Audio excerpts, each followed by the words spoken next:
Hello friend, I am doctor Harshad Rawal, MD homeopaths, और मेरी channel में आपका स्वागत है।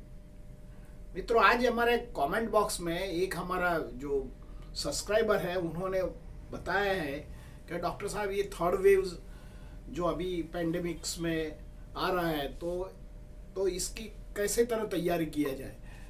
क्योंकि आपने देखा होगा कि ये जो पेंडेमिक्स में हमारे कई स्वजन गुमाए हैं, हमारा फ्रेंड कई हमने गुमा दिया है, हमारे कोई रिश्तेदार भी वो पेंडेमिक्स में झपट में आ गए हैं तो उनका भी देहांत हो गया है। कई सारे लोगों को हम नज़दीक से देखते हैं तो उनका भी ये कोरोना की वजह से डेथ हुआ है। ये सुन के सब लोगों को थोड़ा भय रहता है कि भाई अभी भी जो भी वेव्स आने वाला है, जो भी मीडिया में बताया गया जाता है बार बार, तो इससे जरिए हमारा एक मेंटल साइकोलॉजिकल इफेक्ट हो जाता है।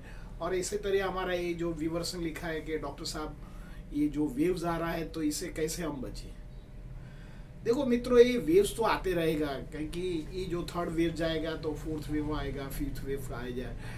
ये पेंडेमिक ये ख़त्म ही नहीं होएगा, क्योंकि उसका ये व्याप्त जो म्यूटेशंस है वायरस का, ये बदलते रहेगा। तो ये म्यूटस में हमारा जो शरीर को कैसे स्वस्थ रखे, तो हम इसकी जो परिभाषा जो एक बार मगज में ले लेते हैं, तो ऐसे कोई भी वेव्स आता है, थर्ड वेव्स क्या 100 वेव्स ही आए तो हमारा ह्यूमन बीइंग को कुछ भी नहीं होता है। देखो, सालों से हमारा ऋषि मुनियों ने भी ये ऐसे, उनके ज़माना में भी ऐसे इन्फेक्टेड डिजीज होता था तो भी वो कैसे पार निकल गए और इतनी सारी पॉपुलेशन का ग्रोथ हुआ बाद में। तो हमको यही देखने का है, यही पढ़ने का है, यही मगज में उतारने का है, यही हमारी लाइफस्टाइल बनाने का है। अभी तक हम लाइफस्टाइल बनाते थे तो हमारा 80-90% हमारा जो लाइफस्टाइल होता था आराम प्रिय ज़्यादा था। 10% ऐसा था कि हम कोई टॉनिक ले लिया और कोई विटामिन ले लिया तो हम हमारी जात को ऐसे सुनते थे कि हम स्वस्थ हो गए। पर ऐसा नहीं है। आपको ये जो भी वेव से बचने का है तो आपको कुदरत के पास ही जाना पड़ेगा और शरीर को स्ट्रांग बनाना पड़ेगा। अभी पेंडेमिक ऋतु में, पेंडेमिक जो समयकाल में जिन लोगों की इम्यूनिटी स्ट्रांग थी वही इसमें से बच गए हैं। तो इसका कारण उसकी आप लाइफस्टाइल देखिए तो रेगुलर एक्सरसाइज करते थे, हेल्दी खाना खाते थे और खुराक में भी वो सलाद ज़्यादा लेते थे और बॉडी को हार्म नहीं थी ऐसे चीज़ लेते थे। तो इन लोगों को ये इम्यूनिटी बूस्टिंग रही और ये जो फैटल वायरस ने हमारा शरीर और हमारी जात को नष्ट करने की, उनके ऊपर कोई इफेक्ट नहीं हुआ।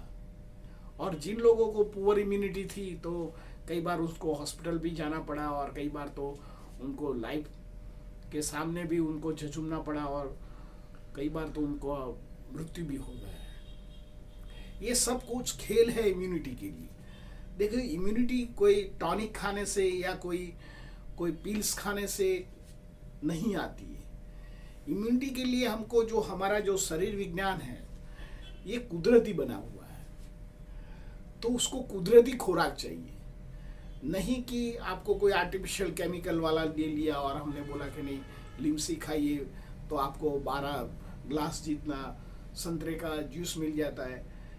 ये केमिकल है, तो कोई भी केमिकल हमारा शरीर में केमिकलाइज इफेक्ट करता है, वो नेचुरल इफेक्ट नहीं करता है। तो जब भी अभी जो भी पेंडेमिक स्थिति अभी आई है और थर्ड वेव आने का है, जब मीडिया भी बोल रहा है और साइंटिफिक बोल रहे हैं और भी वेव्स आते रहेंगे, तो हमारा शरीर को हम कैसे स्वस्थ बनाएं।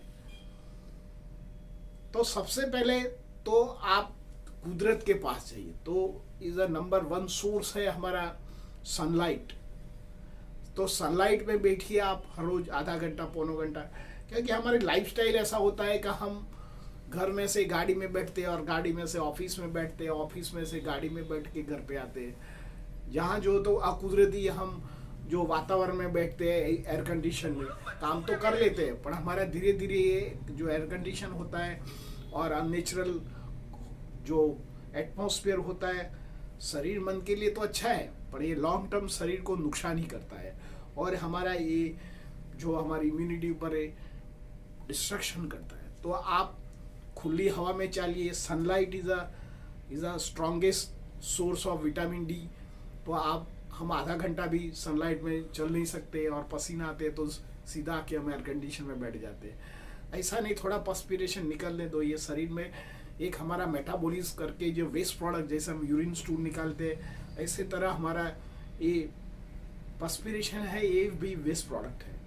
और सनलाइट में आप एक्सपोज रहोगे तो आपका हड्डी भी स्ट्रांग बनेगा। तो एक तो एक्सपोजर आपको लेने का है, ज़्यादा नहीं, 20 से 25 मिनट लो तो एक दिन का जो खपत होता है विटामिन डी की हमको मिल जाए। तो इसके जरिए आपको कोई केमिकल युक्त दवा नहीं लेना चाहिए। सेकेंड थिंग, ग्रीन टी पीजिए। ग्रीन टी इज एंटीऑक्सीडेंट है। ये हमारा शरीर में मेटाबॉलिज्म को बूस्टिंग करता है, पाचन शक्ति बढ़ाता है, ज्ञान तंतुओं को शांत करता है। कई बार एंग्जाइटी डिप्रेशन रहता है तो इसे भी शांत रहता है। तो ये आप ज़्यादा खाइए। B12 के लिए आप फुनसे हुए मूंग खाइए, या आप स्प्राउटेड सीरियल्स जिसको हम बोलते हैं, या दही चावल खा सकते हैं। इसमें भी विटामिन B12 का सोर्स ज़्यादा है। और all type of animal product भी आप खा सकते हैं, तो इसमें भी B12 ये हमारे शरीर इम्यून बूस्टिंग करने के लिए बनाओ। 30%, 40% तो मिनिमम रखिए। खुराक में जो भी खुराक, जितना भी खुराक खाते हो, दाल चावल रोटी सब्जी, इसमें तो 30-40% जो हमने जो चीज़ बताया वो एडिंग कर दीजिए। धीरे धीरे ऐड करते जाइए। और आपको फैमिली मेंबर को भी ऐसे बोलिए, ये भी करते जाए। तो ये धीरे धीरे आपका जो शरीर में एक इम्यूनिटी शक्ति बढ़ेगा। तो शरीर का जो ऑर्गन है ये रिदम में काम करेगा और फोर्सफुली काम करेगा। तो जब भी ये वायरस का संक्रमण आता है तो इसके सामने तुम्हारा शक्ति जब भी वायरस का संक्रमण, हमारा जो किचन में कई सारी जो सब्सटेंस है, जैसे हल्दी है, आंवला है, या ब्लैक पेपर है, लौंग है, सिनेमन पाउडर है, ये सब कुछ एंटीऑक्सीडेंट है। ये हमारा पाचन शक्ति को मजबूत बनाता है और शरीर में जो भी वात पित्त का उसको डिस्ट्रॉय कर देता है और हमारा इम्यूनिटी को बढ़ाता है। सब तरह के फ्रूट है, सब तरह की सब्जियां हैं, और जो भी नट्स है, ये सब कुछ हमारा शरीर में कुदरती प्रोटीन्स उत्पन्न करता है। देखो हमारे अभी टीवी में देखते हैं कि भाई कोई ऐसे पाउडर बताता है, बोलता है कि सारा दिन का ये प्रोटीन पाउडर 1 चम्मच लेते हैं तो फुलफिल करता है। ये सब कुछ केमिकल है, और केमिकल ये एडवर्टाइज से हमारा शरीर के फुलफिल नहीं करता है। तो हमको कुदरती खुराक खाना पड़ता है। इसके लिए आप नेचुरल नट्स का उपयोग कीजिए। पत्ते वाली सब्जी है, विटामिन है, तो खुराक में आप 50% कच्चा कर दो। धीरे धीरे लाइफस्टाइल बनाओ। 30%, 40% तो मिनिमम रखिए। खुराक में जो भी खुराक, जितना भी खुराक खाते हो, दाल चावल रोटी सब्जी, इसमें तो 30-40% जो हमने जो चीज़ बताया वो एडिंग कर दीजिए। धीरे धीरे ऐड करते जाइए। और आपको फैमिली मेंबर को भी ऐसे बोलिए, ये भी करते जाए। तो ये धीरे धीरे आपका जो शरीर में एक इम्यूनिटी शक्ति बढ़ेगा। तो शरीर का जो ऑर्गन है ये रिदम में काम करेगा और फोर्सफुली काम करेगा। तो जब भी ये वायरस का संक्रमण आता है तो इसके सामने तुम्हारा शक्ति, वायरस का संक्रमण आता है तो आपकी जो इम्यून फोर्स है ये डबल पावर से लड़ने की क्षमता बढ़ाती है। और साथ में आप ऑल्टरनेटिव मेडिसिन, होम्योपैथिक और आयुर्वेदिक अपनाइए। देखो, मैं एज होम्योपैथिक के बारे में आपको एक चर्चा हम करते हैं, आयुर्वेदिक के बारे में भी करते हैं। देखो, होम्योपैथिक है ना, आयुर्वेदिक का जो फंडामेंटल है एक ही है। आयुर्वेदिक है वात पित्त कफ के ऊपर सारा जो मेडिकल साइंस रेस्ट हुआ है। ऐसा होम्योपैथिक में सूरा, सिफिलिस, साइकोसिस एंड ट्यूबरकुलोसिस ऐसे 4 भाग में वर्गीकृत किया है। और बोला गया है कि दुनिया के कोई भी रोग ये वात पित्त कफ में ही है, और दुनिया में आने वाला भी रोग भी वात पित्त कफ में। वायरस है, इसका भी ऑलरेडी जो मेडिसिन है होम्योपैथिक में एंड आयुर्वेदिक में तो बहुत सारी है। परंतु लैक ऑफ नॉलेज और लैक ऑफ एप्लीकेशंस, इसके जरिए हम हमारा जो साइंस को एक्सपोज नहीं कर पाते, क्योंकि आधुनिक साइंस का ऊपर फोर्स ज़्यादा है।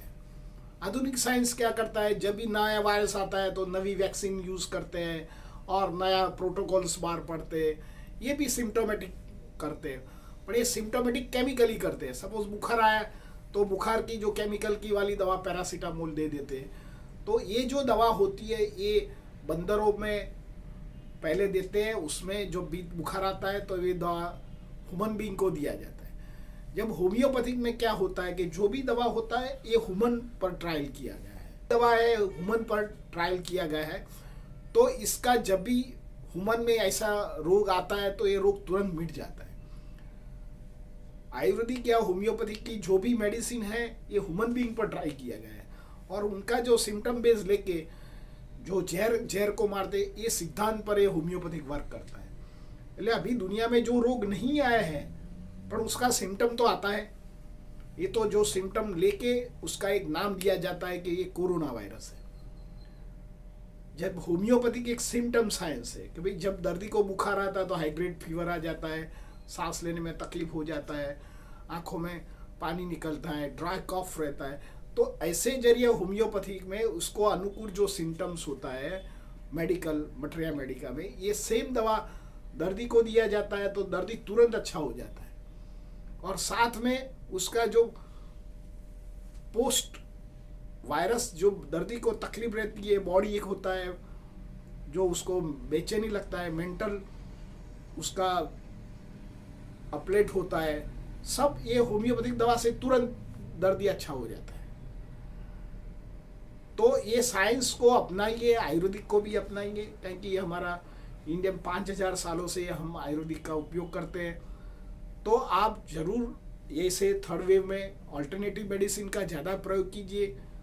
हमने बताया है कि ये आप कुदरती खुराक खाइए, साथ में कोई काढ़ा पीजिए और मुंह में लविंग रखिए, मुंह में आप मास्क पहनिए, हाथ वॉश हैंड कीजिए बार बार और सोशल डिस्टेंस रखिए। अभी हम भी बोलते हैं कि आपको वैक्सीन लेना चाहिए, तो वैक्सीन से भी प्रोटेक्शन कर सकते हैं। योगा कीजिए, प्राणायाम कीजिए, मेडिटेशन कीजिए। जो हम पहले ज़्यादा टाइम पैसा का नाम कमाने में यूज़ करते हैं, अभी इसमें इसका 20 टाइम आपका हेल्थ बनाने में यूज़ कीजिए, क्योंकि लॉन्ग टर्म ऐसे वायरस और ऐसे रोगों का ह्यूमन बीइंग ऊपर तो अटैकिंग और संक्रमण होने वाला है। तो जो हमारा शरीर तैयार नहीं होएगा तो इसके सामने लड़ने के लिए शक्ति नहीं होएगी। तो अभी हम पछता रहे कि हमारे जो कोई नज़दीक का फैमिली मेम्बर या कोई हमारा रिश्तेदार और कोई हमारा प्यारे व्यक्ति को हमने गुमा दिया है, तो ऐसा नहीं करना पड़े।